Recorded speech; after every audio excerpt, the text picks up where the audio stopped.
సంగారెడ్డి జిల్లా సదాశివపేట పట్టణంలో Bhavitha junior college మోనోప్లే హైస్కూల్లో కన్స్యూమర్ అవేర్నెస్ ప్రోగ్రాం విద్యార్థులకు వివరించారు. ఈ కార్యక్రమంలో తెలంగాణ రాష్ట్ర యువజన సంఘాల అధ్యక్షుడు కూన వేణుగోపాల్ రెడ్డి, ఫుడ్ సేఫ్టీ అధికారి అమృత విద్యార్థులకు సూచనలు ఇచ్చారు.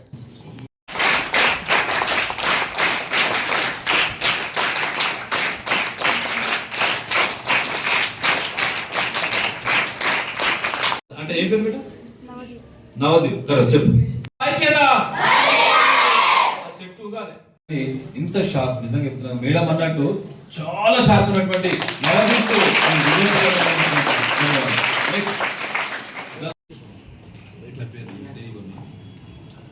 My name is Srilekha. I am from 7th standard. Consumer means who will buy in the shops. Who will buy in the shops. Who will buy in the shops. They are consumers. We all are the consumers. Consumers and the farmers and the other are the producers. What they produce that we eat.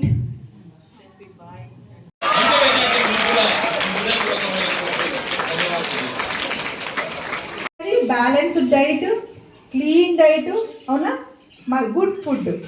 దీన్ని ఏమంటారంటే eat right అంటారు. Eat right అంటే మంచి ఆహారాన్ని తీసుకోవాలి, అవునా.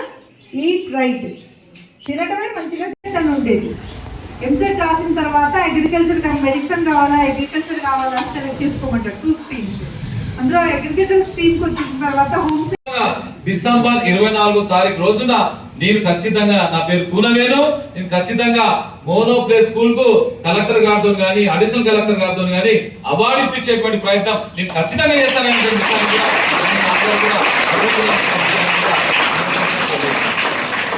మంచి scope ఉంది. ఫుడ్ సైన్స్ అండ్ టెక్నాలజీలో 2 ఆస్పెక్ట్స్ ఉంటాయి. వన్ ఈజ్ రీసెర్చ్ సైడ్ ఉంటుంది, టెక్నాలజీ వైపు ఉంటుంది. రీసెర్చ్ అంటే ఇన్స్టిట్యూట్స్లో ప్రొఫెసర్స్ అట్లా అవ్వడానికి అవకాశం ఉంటుంది. టెక్నాలజీ వైపు అయితే చాలా వైడ్ సబ్జెక్ట్. ఎంత బాగుంటుందంటే మీకు ఏ ఫుడ్ ప్రోడక్ట్ తయారు చేసినా, ఎన్ని ఫుడ్ ప్రోడక్ట్స్ వచ్చినా మీకు ఎంత స్కోప్ ఉందంటే నెక్స్ట్ జనరేషన్లో ఐటీ తర్వాత నెక్స్ట్ వచ్చేది ఫుడ్ సైన్స్ అండ్ టెక్నాలజీ మాత్రమే.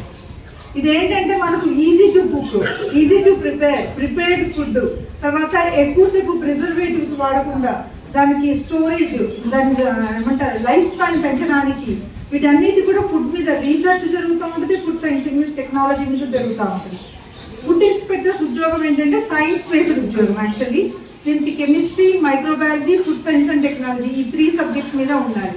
ఫస్ట్ ఆఫ్ ఆల్ నేను 10th క్లాస్ స్టూడెంట్స్కి చెప్పేది ఏంటంటే చూజ్ యువర్ సెల్ఫ్. ఏది కావాలనేది చూస్ చేసుకోండి. ఎయిదర్ మ్యాథ్స్ అయినా పర్వాలేదు, సైన్స్ అయినా పర్వాలేదు, ఇంకో సబ్జెక్ట్ అయినా ఫోకస్ దాని మీదనే పెట్టండి, వేరే దేని మీద పెట్టకూడదు. మీకు తెలుసు కదా, సచిన్ టెండూల్కర్ కేవలం క్లిక్ అయింది ఒకటే దాని మీద ఫోకస్ చేసేసి. మల్టిపుల్ దాని మీద మనసు ఎప్పుడు పెట్టుకోకండి. చదువులో ఒకటి టార్గెట్ పెట్టుకోండి, దాన్ని అచీవ్ చేసుకోండి. అన్నీ రావాలి, మల్టిపుల్గా నేను చేయగలగాలి అని అనుకుంటే అది రీచ్ అవ్వలేదు. ఒకటి ఏదైనా సైన్స్ అయినా ఫోకస్ పొందుతాము. ముఖ్యంగా సైన్స్కి సంబంధించి మెడిసినే చేయాలి, ఇంజనీరింగ్